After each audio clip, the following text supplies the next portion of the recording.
15 अक्टूबर 2023 Hezbollah एक के बाद एक कई मिसाइल फायर करता है।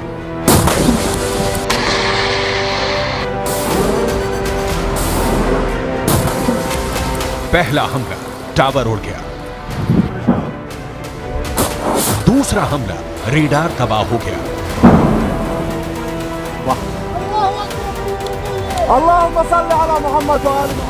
तीसरा हमला, एक और अड्डा तहस नहस हो गया।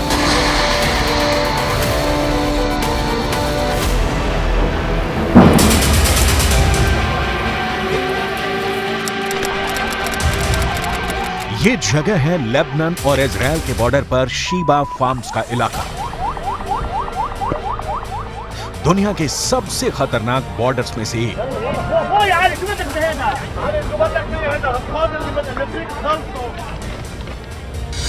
और यहां बने हैं इजराइल के 5 बहुत ही खतरनाक अड्डे। अड्डा नंबर 1, अड्डा नंबर 2, अड्डा नंबर 3, अड्डा नंबर 4, अड्डा नंबर 5। ये जगह गोलान की पहाड़ियों के उत्तर में है और यहाँ पहाड़ों की ऊंचाई 1500 मीटर तक है। नीचे लेबनान का इलाका और यहीं से अटैक लॉन्च किया गया। इस ग्राफिक से समझ सकते हैं इस इलाके की टोपोग्राफी। कौन कहां मौजूद है, कौन सा इलाका किसके पास है।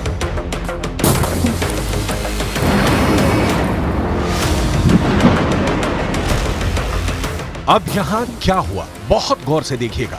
यहां लेबनान के इलाके में हिजबुल्लाह का पूरा कंट्रोल है और उसने निकाली 3 बहुत ही खतरनाक एंटी टैंक मिसाइल और मल्टी बैरल रॉकेट लॉन्चर। ये मिसाइल ईरान से सप्लाई की जाती रही है और ऐसी मिसाइलों का हिजबुल्लाह के पास बहुत बड़ा जखीरा है।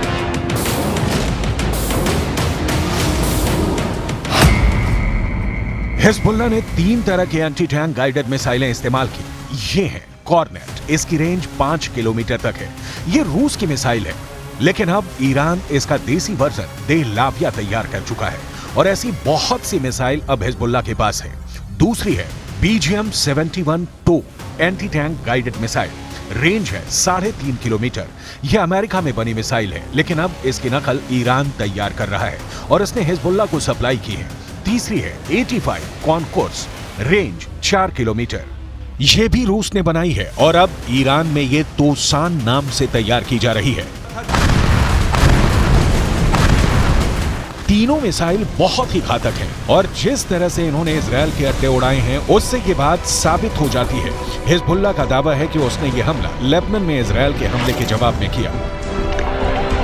इजराइल के हमले में एक पत्रकार की मौत हुई है, जबकि कई घायल हुए हैं। इस वीडियो में देखा जा सकता है कि कुछ पत्रकार घायल हालत में हैं और पास ही एक गाड़ी जल रही है। इजराइल पर इस हमले का आरोप लगा है।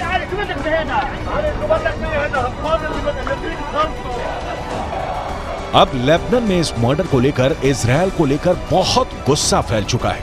इजराइल के खिलाफ बेरूत में लगातार प्रदर्शन हो रहे हैं। इसी को देखते हुए अब हिजबुल्लाह ने क्या किया है, वो बहुत गौर से देखिएगा।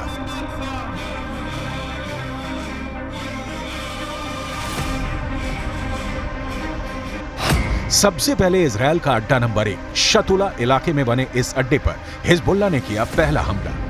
हिजबुल्लाह ने कॉर्नेट मिसाइल से अटैक किया, जो सीधा जाकर इजराइल का एक टावर उड़ा देती है। हिजबुल्लाह की ये रेंज देखकर इजराइल के कैंप में खलबली सी मच गई, क्योंकि निशाना भी बिल्कुल सटीक लगा और टावर पूरी तरह से तबाह हो गया। इसके बाद टारगेट बना इजराइल का अड्डा नंबर 2। ये भी शतुला इलाके में है और यहाँ हिजबुल्लाह ने किया दूसरा हमला। इस बार हिजबुल्लाह ने BGM-71 टो एंटी टैंक गाइडेड मिसाइल का इस्तेमाल किया। अमेरिका में बनी यह मिसाइल इतनी सटीक है कि इसने ठीक रेडार स्टेशन को तबाह किया।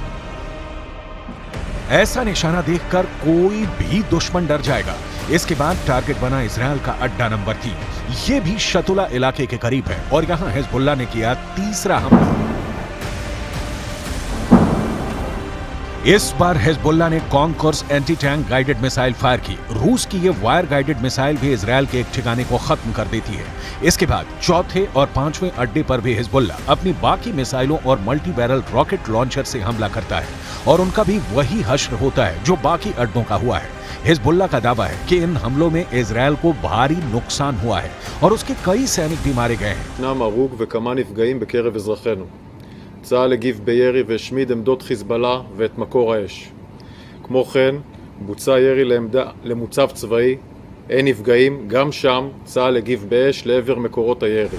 समझ लीजिए कि इस वक्त इजरायल और लेबनान के बॉर्डर पर आग लगी हुई है और ये सब कब युद्ध को 10 गुना भड़का सकते हैं, इसके बारे में दुनिया में सिर्फ 4 लोग जानते हैं। पहले हैं इजरायल के प्रधानमंत्री बेंयामिन नेतन्याहू, दूसरे हैं ईरान के राष्ट्रपति इब्राहिम रईसी, तीसरे हैं अमेरिका के राष्ट्रपति जो बाइडेन और चौथे हैं यूरोप से लेकर अमेरिका तक सबको हिला देने वाले रूस के राष्ट्रपति व्लादिमीर पुतिन। लेकिन इस वक्त सबसे ज्यादा एक्टिव ईरान है। ईरान के विदेश मंत्री हुसैन अमीर अब्दुल्लाहिया ने कहा है कि अगर इजरायल ने गाजा पर बमबारी नहीं रोकी तो हिजबुल्लाह ने ऐसी तैयारी की हुई है कि इजरायल में जलजला आ जाएगा।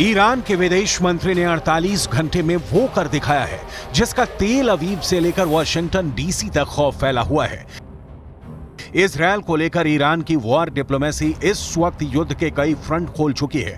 सऊदी अरब के क्राउन प्रिंस मोहम्मद बिन सलमान से ईरान के राष्ट्रपति इब्राहिम रईसी की बातचीत के बाद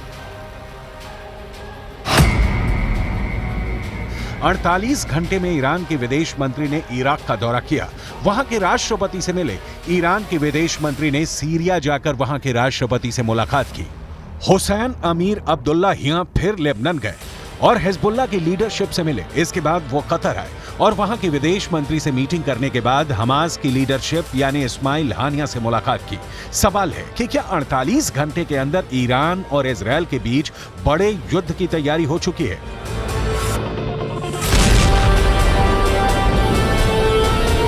इजरायल ने भी लेबनान बॉर्डर पर हमले का वीडियो जारी करके बताया है कि वो हिजबुल्लाह को छोड़ेगा नहीं।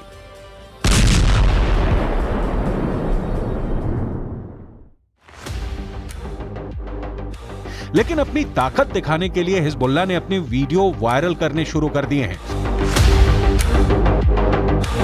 हिजबुल्लाह के इस वीडियो में बताया जा रहा है कि वो इजरायल पर हमले के लिए तैयार है।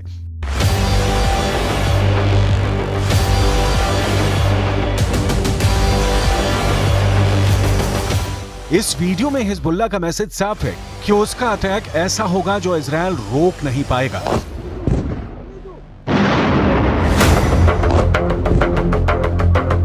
इस वीडियो में हिजबुल्लाह का मिलिशिया कमांडो ऑपरेशन की तरफ इशारा कर रहा है। इस वीडियो में हिजबुल्लाह बता रहा है कि उसके कमांडो मोटरसाइकिल पर आएंगे और इजरायल की सेना भागती हुई नजर आएगी। हिजबुल्लाह ने बहुत साफ शब्दों में कह दिया है कि वो इजरायल पर हमला कर देगा।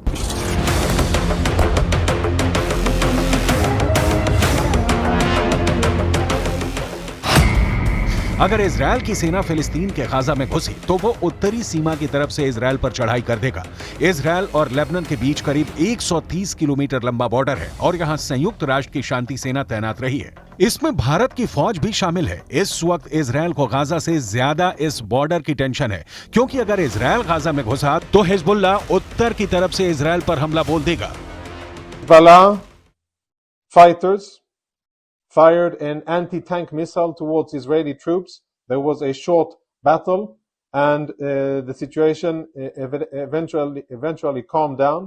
Afterwards, Hezbollah sent drones into Israel and also fired surface-to-air missiles against an Israeli aircraft. All of those two attempts were successfully intercepted by the IDF, but the situation on the northern border remains very tense, and we are monitoring the activities of Hezbollah very closely with additional enhanced capabilities in the north, prepared for any eventuality that may happen.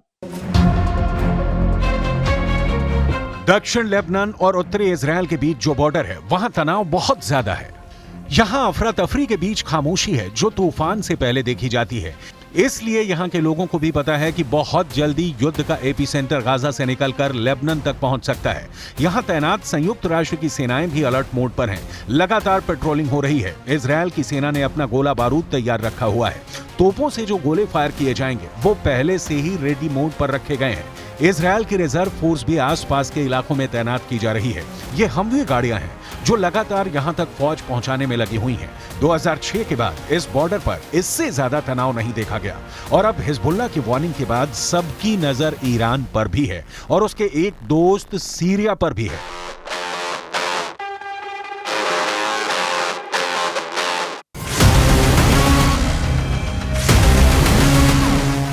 Israel के Golan की पहाड़ियों पर भी tank पहुंचा दिए गए हैं। ये जगह सीरिया का हिस्सा था, लेकिन 1967 में युद्ध के बाद इजरायल ने सीरिया के इस हिस्से को अपने में मिला लिया और तभी से यह इलाका इजरायल के कंट्रोल में है। देखा जाए तो इस वक्त पूरे पश्चिम एशिया में युद्ध की चिंगारी पहुंच चुकी है।